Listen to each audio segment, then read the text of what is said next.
نحمده ونصلي على رسوله الكريم أما بعد فأعوذ بالله من الشيطان الرجيم بسم الله الرحمن الرحيم والذين اتخذوا مسجدا ضرارا وكفرا وتفريقا بين المؤمنين وإرصادا لمن حارب الله ورسوله من قبل وليحلفن إن أردنا إلا الحسنى والله يشهد إنهم لكاذبون صدق الله العظيم سورة التوبة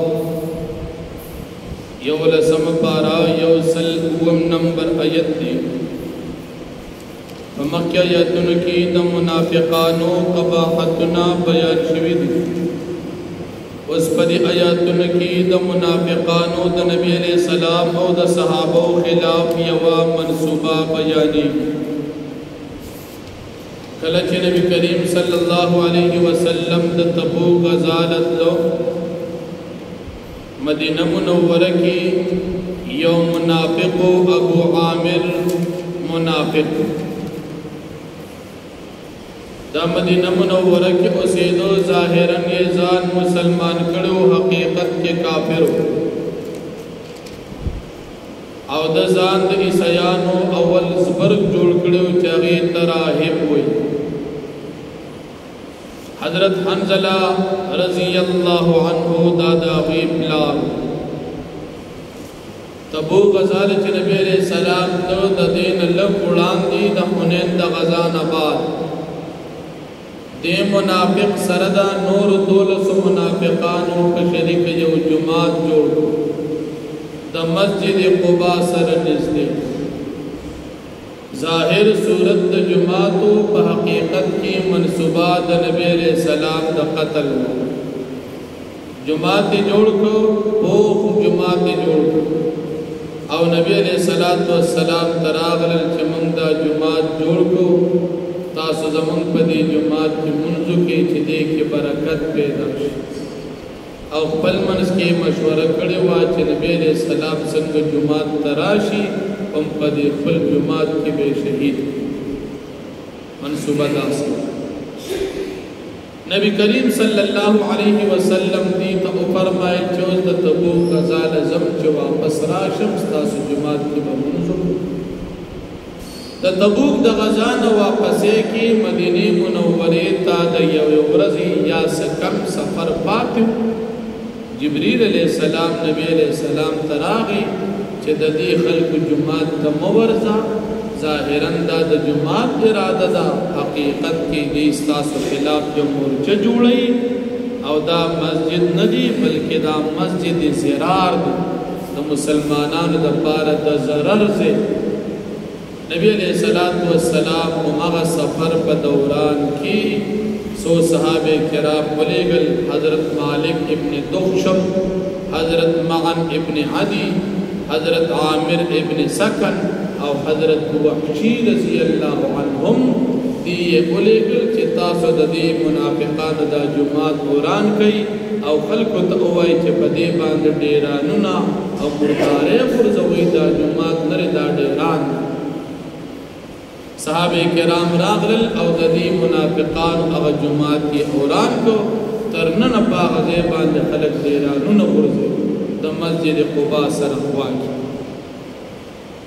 تو اللہ جل شانہو پدی آیاتن کی دا منافقانو دی جماعت اغا مقاصد ذکر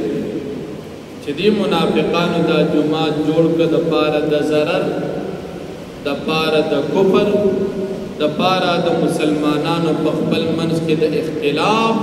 دا پارا دا پیغمبر او دا اللہ پاک دا دشمنانو مورچا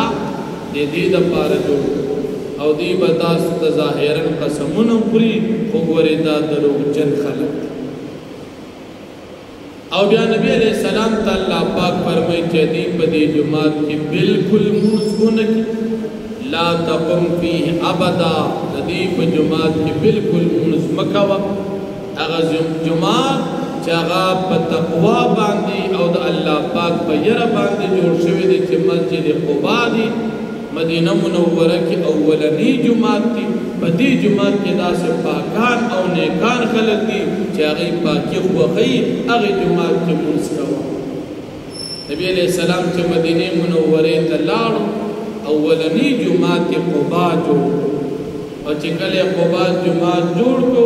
د قبلې دپاره ورته جبریل علیہ السلام راغی چې دې طرف ته مخ کا. د قبلې مخ نبی علیہ السلام د جبریل علیہ السلام.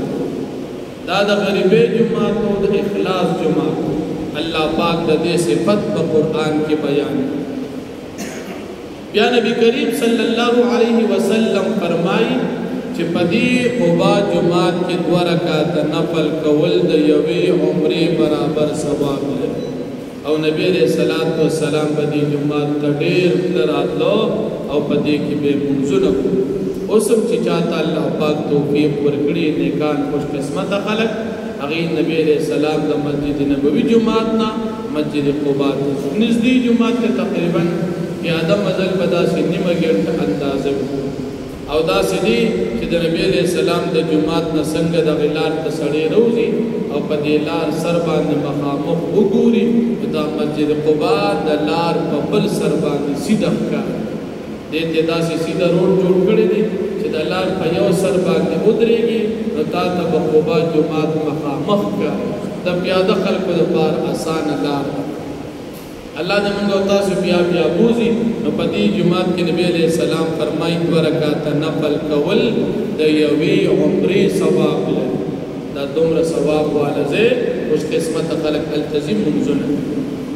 بیا نبی علیہ السلام فرمایي چې الله پاک ورته فرمایي چې په دې کې داسې خلک دي چې پاکي خوښوي. نبی علیہ السلام د دې انصار او صحابو نه تپوس چې الله پاک ستاسو صفت په دې آیت کې بیان کړ، تاسو څنګه پاکي کوئ؟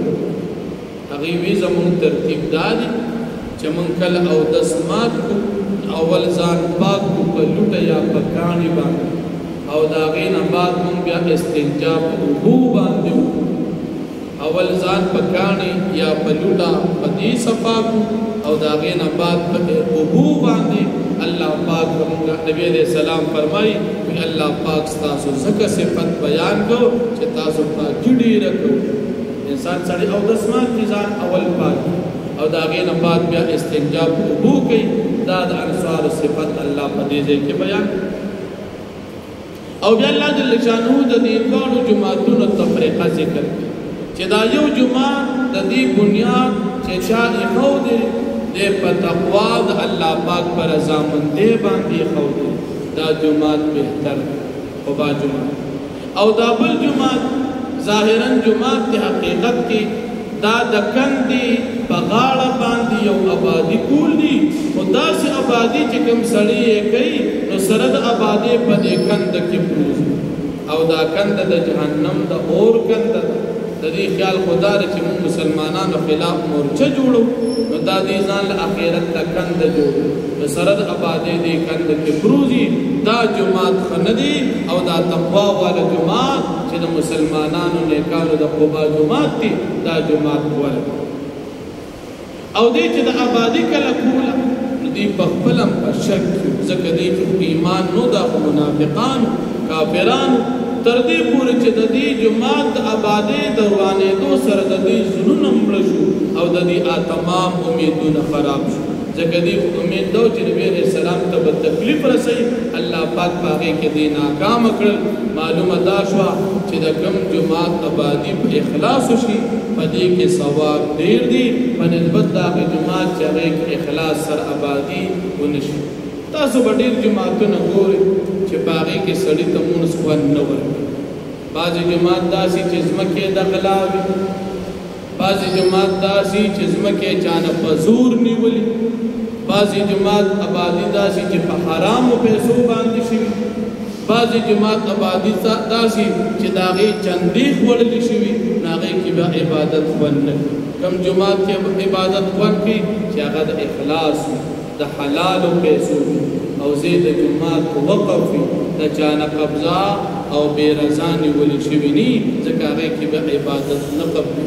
نو الله جل شانه په دې آیاتونو کې د تقوا مسجد او د مسجد زراعت تفریقه بیانوي. نو فرمایي والذین اتخذوا مسجدا ضرارا وکفرا او آگسان چاگی جوڑ کو جماعت ضرارا دا پارد ضرر مسجد ضرار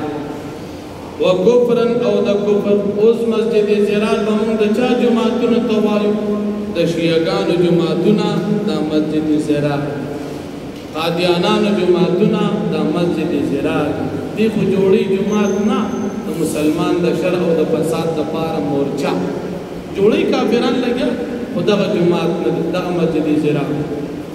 وکفرا او دا پارا دا کفر و تفریقا بین المؤمنین او دا پارا دا اختلاف ما بین دا مومنانو کی و ارصادا لمن حارب اللہ و رسولا او مورچا دا غچا دا پارا چی دا اللہ او دا پیغمبر علیہ السلام مقابل کی من قبل اولان دا عبادینا مقصود دی داد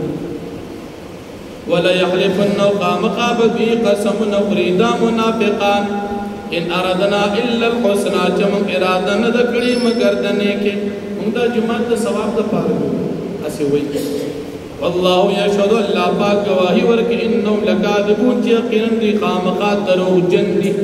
اشتیا نہ ہوئی جماعت نہ دی مسلمانانو خلاف زیر لا تقم فی ابدا تم منظم کوا پدی جماعت کے بالکل اس کلا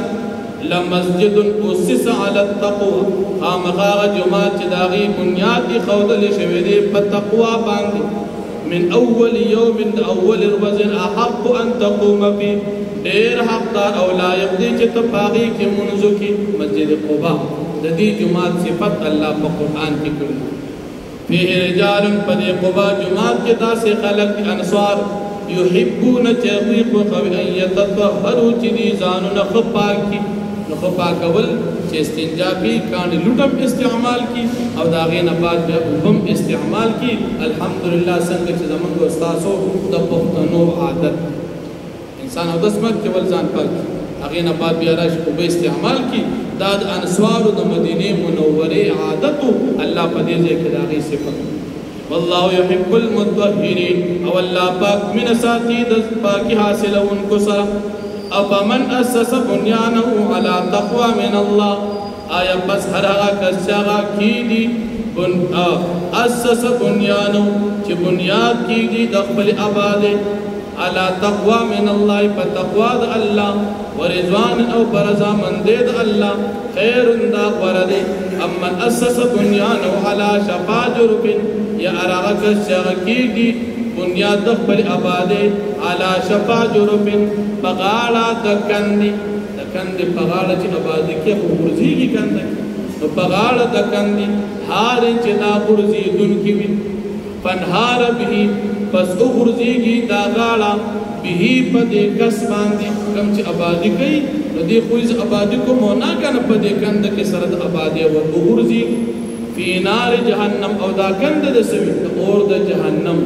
آیا دا جماعت خدی او کدا بل جماعت خدی دغ جماعت خدی چکم پتقوا جو شوی واللہ لا یعدی القوم الظالمین او اللہ پاک ہدایت نبی قوم تجغ ظالمان دی لا یزال بنیانهم الذی بنو ریبتا ہمیشہ دا پارا آبادی دبی اغا بنو ریبتا چی دی جوڑا کردی دا پشک کی فی قلوبیم چی دی پزرن کیوں الا ان تقطع قلوبهم مگر دا چی کٹ شو پاغی باندی دبی زرنا نو دبی زرنا و سر کٹ شو یعنی دی پدی باندی مرشو واللہ علیم حکیم واللہ پاک زیاد علم والا حکمت والا ذات الحمدللہ رب العالمین.